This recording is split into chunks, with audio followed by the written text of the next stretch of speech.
Bab 3. Runtuhnya keakuan dan terbukanya cahaya. Dalam perjalanan makrifat, tidak ada hijab yang lebih tebal daripada keakuan. Selama seorang hamba masih merasa bahwa dirinya adalah pemilik daya dan pengatur arah hidup, selama itu pula cahaya pengenalan tertahan di balik tabir aku. Keakuan membuat manusia merasa berdiri sendiri, seolah-olah hidup ini berjalan karena kecerdikan, pengalaman, dan kekuatannya. Padahal di balik semua itu, ada tangan Allah yang menggerakkan tanpa terlihat, menuntun tanpa disadari, dan menjaga tanpa diminta. Ketika kalimat la haula wala quwwata illa billah mulai meresap ke dalam hati, keakuan itu perlahan retak.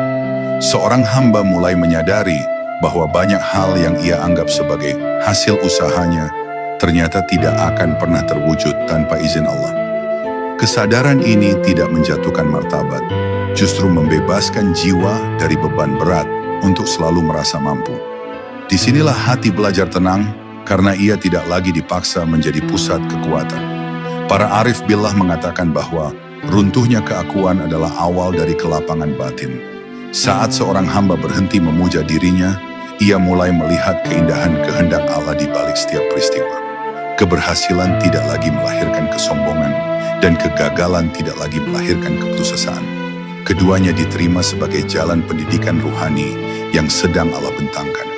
Di saat keakuan melemah, cahaya makrifat pun perlahan masuk.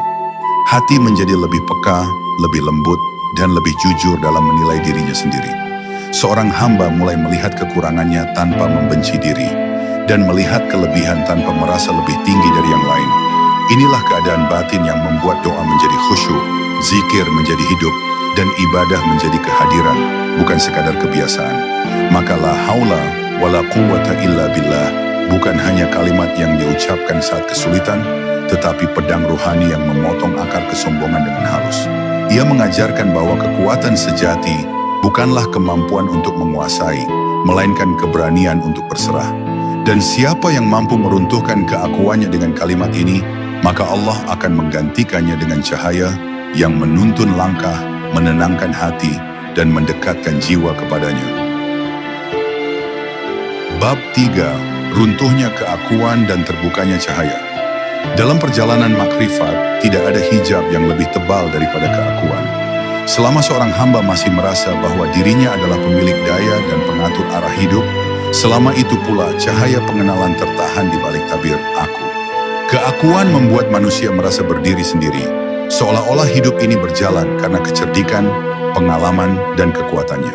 Padahal di balik semua itu, ada tangan Allah yang menggerakkan tanpa terlihat, menuntun tanpa disadari, dan menjaga tanpa diminta. Ketika kalimat la haula wala quwwata illa billah mulai meresap ke dalam hati, keakuan itu perlahan retak. Seorang hamba mulai menyadari bahwa banyak hal yang ia anggap sebagai hasil usahanya ternyata tidak akan pernah terwujud tanpa izin Allah. Kesadaran ini tidak menjatuhkan martabat, justru membebaskan jiwa dari beban berat untuk selalu merasa mampu. Disinilah hati belajar tenang karena ia tidak lagi dipaksa menjadi pusat kekuatan. Para arif billah mengatakan bahwa runtuhnya keakuan adalah awal dari kelapangan batin. Saat seorang hamba berhenti memuja dirinya, ia mulai melihat keindahan kehendak Allah di balik setiap peristiwa.